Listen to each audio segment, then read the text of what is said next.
দিয়ে ভাইরাল করে দিবেন, সমস্যা কি?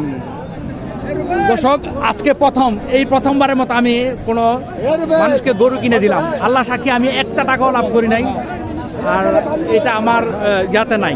এই যে ফারুক ভাইয়ের কাছে আমি গরুটা কিনলাম।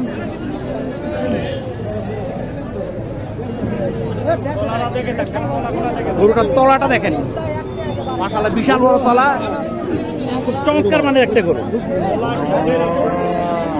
এই গরুটা কিনলাম আমি 61,700 টাকা দিয়ে।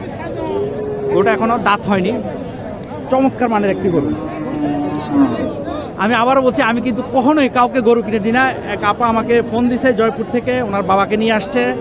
উনি বাবা বলছে, বাবা তুমি গরু লস হোক লাভ হোক, তুমি গরুটা আমার কিনা দাও। আমি এই গরুটা কিনে দিলাম।